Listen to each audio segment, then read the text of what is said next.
तो निर्भय होकर के कि निगमानंद के हत्यारी है ये बीजेपी की निशंक के नेतृत्व वाली सरकार। और आज उत्तराखंड के जो मुख्यमंत्री हैं विजय बहुगुणा, वो भी उसी रास्ते पे चल रहे हैं।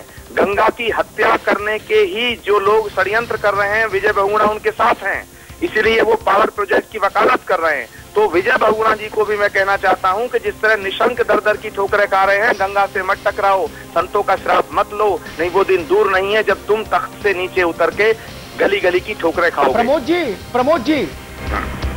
जी जी सुन रहा हूं मैं, अमिताभ। प्रमोद जी, एक सवाल, क्या उस वक्त की जो सरकार थी उसने 4 महीने स्वामी निगमानंद की सुध इसलिए नहीं ली कि जिस इशू को लेकर वो लड़ रहे थे स्वामी जी महाराज, उस इशू में शामिल लोगों के साथ उसकी संलिप्तता थी, साठगांठ थी अवैध खदान करने वालों के साथ? देखिए, जो गंगा का शोषण कर रहे हैं, चाहे वो रेत निकालते हैं, चाहे उसमें से पत्थर निकालते हैं, उससे अवैध रूप से करोड़ों रुपए का धन आता है। और वो करोड़ों रुपए का धन जो आता है, निशंक सरकार के कई मंत्री उसमें लिप्त थे। और जब मंत्री पैसा खाता है और वो मुख्यमंत्री को ना दे, ये बात समझ में नहीं आती है। इसलिए इनकी दृष्टि में निगमानंद की जीवन की कोई कीमत नहीं थी, सिर्फ कीमत थी जिसपे गांधी छपा है उन नोटों की। और इसीलिए ये लोग निगमानंद की अनदेखी करते रहे और उस युवा साधु का बलिदान हो गया।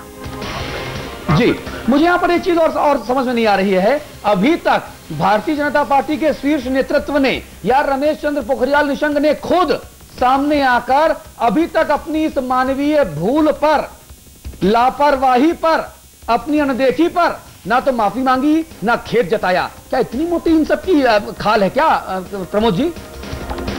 देखिए, ये जो भारतीय जनता पार्टी है, इसने आज तक धर्म को बेचा है, राम की शिलाओं को बेचा, राम की खड़ाओं को बेचा, राम के नाम को बेचा, संत समाज के कंधे पे रख करके इन्होंने बंदूक चलाई और देश का विभाजन करने की स्थिति में ये ले आए। इनके ही कर्मों की वजह से, कुकर्मों की वजह से आज देश में जहां भी भगवा साधु नजर आता है, उसे देश की जनता प्रो बीजेपी मान लेती है, जैसे बीजेपी के पैसों से ही आश्रम चलते हैं। लेकिन ये जो भारतीय जनता पार्टी का आप नाम ले रहे हैं या निशंक का नाम ले रहे हैं, ये अपने गुनाहों को स्वीकार नहीं करेंगे, क्योंकि अगर ये गुनाहों को स्वीकार करेंगे तो फिर इनकी मुक्ति हो जाएगी। भगवान नहीं चाहता है कि इनकी मुक्ति हो, और ये ऐसे ही तड़पेंगे क्योंकि इन्होंने बड़े पाप किए हैं। साधु हत्या कराते हैं जिससे ये मैसेज चला जाए कि देश में अराजकता फैल जाए। तो निगमानंद की बेचारे की क्या है, ये सब के सब एक थैली के चट्टे बट्टे हैं, चाहे वो निशंक हो, चाहे वो विजय बहुगुणा हो। सरकार में जब आते हैं उससे पहले दूसरे होते हैं, सरकार में जब आ जाते हैं तो इनका एटीट्यूड दूसरा होता है। प्रमोद जी, आप रहिए हमारे साथ। बाबा नागनाथ जी हमारे साथ जुड़ गए हैं। बाबा नागनाथ जी, ये अपने आप में एक हृदय विदारक घटना थी। ये जितने इसकी निंदा की जाए और जितने आंसू बहाए जाएं, उतने पर भी दुख कम नहीं होगा कि मां गंगा की अविरलता और निर्मलता को बचाने के लिए एक युवा साधु ने अपना दम तोड़ दिया और उस वक्त के मुख्यमंत्री रमेश चंद्र पोखरियाल निशंक बाबा रामदेव की चाटुकारिता में जुटे रहे। बकौल प्रमोद कृष्णन जी। जी नागनाथ जी, अपना पक्ष रखिए। हेलो जी, अपना पक्ष रखिए। हाँ, हम ये हमारी आमरण अनशन जब तक माता गंगा अविरल नहीं होंगी तब तक ये जारी रहेगा, और सरकार तत्काल गंगा की अविरलता जारी करे या तो मुझे मृत्यु। जी बाबा नागनाथ जी, बहुत धन्यवाद आपका। आपकी आवाज साफ नहीं आ रही है। आचार्य प्रमोद कृष्णन जी, मुझे अब एक चीज बताइए, अब आगे इस पूरे मसले पर, इस पूरे मुद्दे पर, इतने महत्वपूर्ण, घिनौने और शर्मनाक मुद्दे पर आगे अब क्या होना चाहिए? क्या करेंगे आप लोग? नहीं, किस मुद्दे पर? स्वामी निगमानंद जी की मृत्यु और सीबीआई की रिपोर्ट जिसमें सरकार की अनदेखी को सही पाया गया, उस मुद्दे पर। हाँ, नहीं, सीबीआई ने जो कहा है कि सरकार ने अनदेखी करी, तो इसका मतलब है कि मैं ये कहना चाहूंगा कि उस समय की सरकार का जो मुखिया था, चाहे वो उसके साथ निशंक और जो ब्यूरोक्रेसी, जिसमें उस समय के डीजीपी, उस समय के चीफ सेक्रेटरी, इन सब पर निगमानंद की हत्या का केस दर्ज होना चाहिए। जी, हत्या का केस दर्ज होना चाहिए। अब ये बताइए, भारतीय जनता पार्टी के शीर्ष नेतृत्व को या उत्तराखंड की मौजूदा सरकार को भी आप कुछ पत्र व्यवहार करेंगे इस पूरे मसले पर, क्योंकि मामला बहुत संवेदनशील है। लाखों करोड़ों लोगों की धार्मिक भावनाएं इससे विचलित हो सकती हैं, और जिस तरह से निशंक सरकार के ऊपर अनदेखी के सबूत सीबीआई की इस रिपोर्ट में मिले हैं, उससे ये मामला और बड़ा बन सकता है। बिल्कुल, आपने भी ज्ञानवर्धन किया है और ये सूचनाएं मिल रही थी, तो ये एक बहुत बड़ा विषय है कि सीबीआई ने ये कहा है कि भाई सरकार ने अनदेखी की, अगर सरकार अनदेखी ना करती तो निगमानंद के प्राण बच सकते थे। तो ये बहुत बड़ा सेंसिटिव पॉइंट है। तो हम इसमें जो बीजेपी का नेतृत्व है, नितिन गडकरी जी और लालकृष्ण आडवाणी जी को पत्र भी लिखेंगे। केंद्र की सरकार से, आचार्य जी, केंद्र की सरकार से किसी प्रकार की कोई मदद या किसी प्रकार की कोई गुंजाइश कि अब सीबीआई की रिपोर्ट के बाद उस वक्त के मुख्यमंत्री निशंक, जिन्हें नैतिक जिम्मेदारी लेनी चाहिए, उनको एहसास दिलाया जाए? नहीं, बिल्कुल लेनी चाहिए। और मैं समझता हूं कि पोखरियाल जी निशंक जो हैं, उन्हें सच को स्वीकार करने में कोई हिचक नहीं करनी चाहिए। गलती अगर है तो वो मान लें और अपराध बोध करते हुए प्रायश्चित करें। जी, अपराध बोध करते हुए प्रायश्चित करें। रमेश चंद्र पोखरियाल निशंक, प्रायश्चित का कोई प्रारूप? देखिए, प्रायश्चित जो है ये व्यक्तिगत चीज होती है। वो अंतरात्मा से जब अपने बात करेंगे, परमात्मा से को साक्षी रख के, तो प्रायश्चित का रूप अपने आप ही उनको मिल जाएगा। वो निगमानंद जी के गुरु से मिलें, वहां जाएं, सारे देश की जनता के सामने, तमाम उनके भक्तों के सामने, गंगा प्रेमियों के सामने जाएं और कहें कि ये मुझसे पाप हुआ है, मुझे माफ कर दो। आपको ऐसा लगता है कि कम से कम इतनी जो सदचरिता है वो निशंक साहब में बची है अभी भी, इतने भ्रष्टाचार और तमाम तरह के आरोपों और जांच में घिरने के बाद? देखिए, हम लोग जो हैं अच्छा ही सोचते हैं। हम तो कहते हैं कि अगर वो ऐसा करें तो बहुत अच्छा होगा, अगर वो नहीं करते हैं तो ये उनका मामला है, वो अपमान के भागी तो हो ही रहे हैं। जी, बहुत बहुत शुक्रिया आचार्य प्रमोद कृष्णन जी, समाचार प्लस से बातचीत करने के लिए। तो जी, तत्कालीन मुख्यमंत्री उत्तराखंड सरकार रमेश चंद्र पोखरियाल निशंक के ऊपर एक और पाप उनके मत्थे मढ़ा है, यह कहना है आचार्य श्री प्रमोद कृष्णन जी का।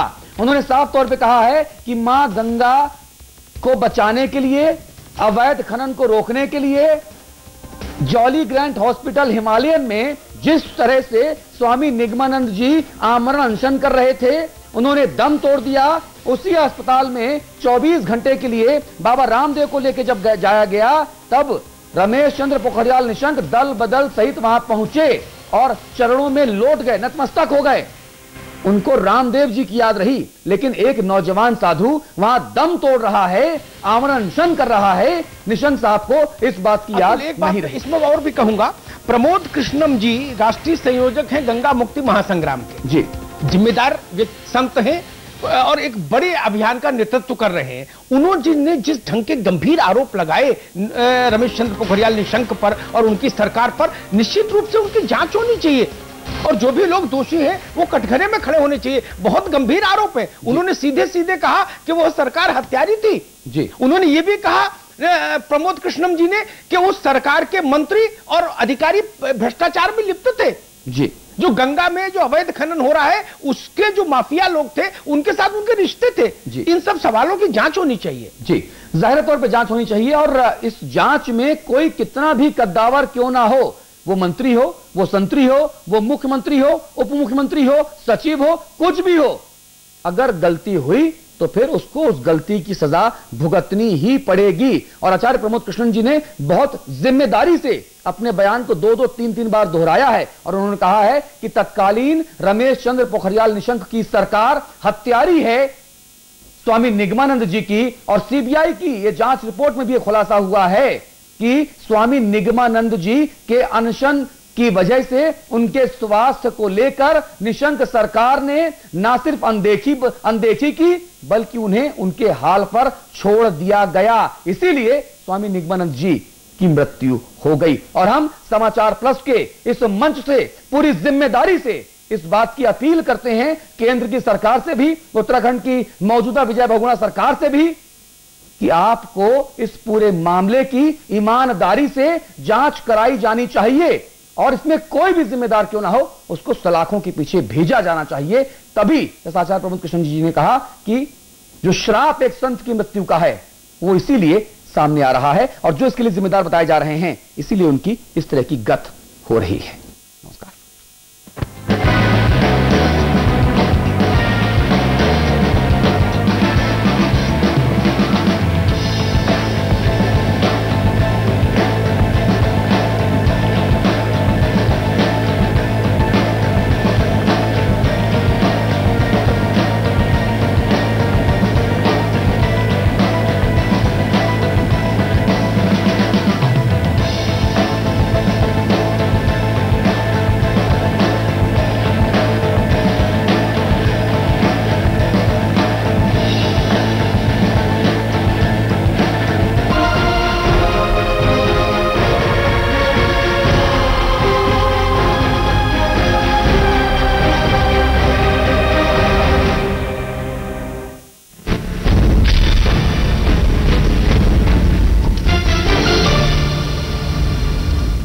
एक बिलांग छोटी कर दो। हाँ, ये ले, बात करके देख लो। 10 ले लियो। जी जी जी जी, बिल्कुल सही। हाँ जी। रमेश, सुरेश, जनाब करते क्या है? मास्टर जी, पिताजी की पतलून एक बिलांग छोटी कर दो। अच्छा, वो भी दर्जी है। 20 ले लियो। हाँ जी, बिल्कुल बिल्कुल। मास्टर जी, पिताजी की पतलून एक बिलांग छोटी कर दो। बीए कर रही हैं। 30 ले लियो। देख लो, जैसा आप कहें। अबे मास्टर जी, पिताजी की पतलून एक बिलांग। कैडबरी 5 स्टार की हर बाइट में है चॉकलेट, कैरमल और नोगा, तो बस खाइए और खो जाइए। ये कहानी है एक अजीबोगरीब फैमिली की, जिसके फादर थे बड़े ही डैडली, इसलिए उनकी वाइफ रूपाली रहती बड़ी सैडली। फिर एक दिन उनकी जिंदगी में आया नया रिफ्रेशिंग मिनी गम्स। इंटरेस्टिंगली उनकी वाइफ रूपाली टोटली 3 बच्चों को दुनिया में लाके थक गई। आगे जाके तीनों ब्रदर ली खानदान का नाम रोशन करते रहे। कैसे? बस पूरा दिन लेते रहे चिंगल्स। Refreshing mini gums. आज ली क्या?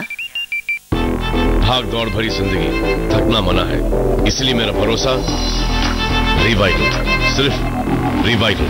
इसके 9 मिनरल्स मुझे रखे मजबूत और इसके 11 विटामिन और जिंसिंग मुझे रखे चुस्त। हूं ना एकदम फिट, लो रोजाना रिवाइटल, जियो जी भर के। एक क्राइम रिपोर्टर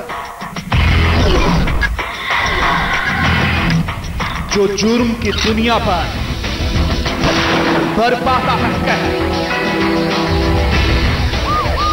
कानून के हाथ मजबूत करता है, जिसका हर खुलासा जो बखूबी समझता है, सबूतों और सुरागों की भाषा, उसका सिर्फ एक ही है मकसद, हर गुनहगार को हो जेल। देखिए प्रवीण साहनी को सिर्फ समाचार प्लस पर, खबर वही जो हमने कही। समाचार plus Uttarakhand Uttar Pradesh news channel के शुभारंभ पर मैं हार्दिक शुभकामनाएं देना चाहता हूं। समाचार प्लस परिवार को एक बार उत्तराखंड उत्तर प्रदेश न्यूज चैनल शुरू करने पर मैं हार्दिक शुभकामनाएं देना चाहता हूं। समाचार पत्र एक नए चैनल के रूप में जनता के बीच में आ रहा है और मुझे उम्मीद है कि जो जिस तरह आपका टैगलाइन है कि समाज खबर वही जो हमने कही, उसको वास्तविकता में आप अपने चैनल के माध्यम से जनता के बीच ले जाएंगे, ताकि जनता का समाचार और समाचारों पर एक जो विश्वास है वो मजबूत हो। उमेश जी ने जिस तरह से संघर्ष करके अपने को स्थापित किया है और एक मंजिल पर पहुंचे हैं, मुझे उम्मीद है कि उस मंजिल पर पहुंचकर वो जो निखार उनके संघर्ष के बाद उनकी व्यक्तित्व में आया, उसको और अधिक निखारते हुए एक एस्टेब्लिश फेस के रूप में समाचार जगत में स्थापित होंगे। मेरी उनको शुभकामनाएं और समाचार प्लस को भी बहुत बहुत शुभकामनाएं कि समाचार प्लस जनता की अपेक्षाओं पे, जनता की उम्मीदों पे, जनता की आकांक्षाओं पे खड़ा होगा। सुनकर काफी प्रसन्नता हुई। समाचार प्लस के लोग उत्तर प्रदेश और उत्तराखंड में अपना चैनल शुरू करने जा रहे हैं, हमारी हार्दिक शुभकामना है। मुझे पूर्ण आशा है कि अच्छी सच्ची समाचार आपके चैनल द्वारा दिखाई जाएगी। मैं समाचार प्लस को अपनी ओर से हार्दिक शुभकामनाएं। समाचार प्लस उत्तर प्रदेश उत्तराखंड का शुभारंभ जो किया जा रहा है, इसके लिए मैं अपनी शुभकामनाएं देता हूं। समाचार प्लस को मेरी बहुत बहुत शुभकामनाएं। मुझे पूरी उम्मीद है कि समाचार के क्षेत्र में, मनोरंजन के क्षेत्र में, सूचना के क्षेत्र में एक नई क्रांति समाचार चैनल देश के सामने पैदा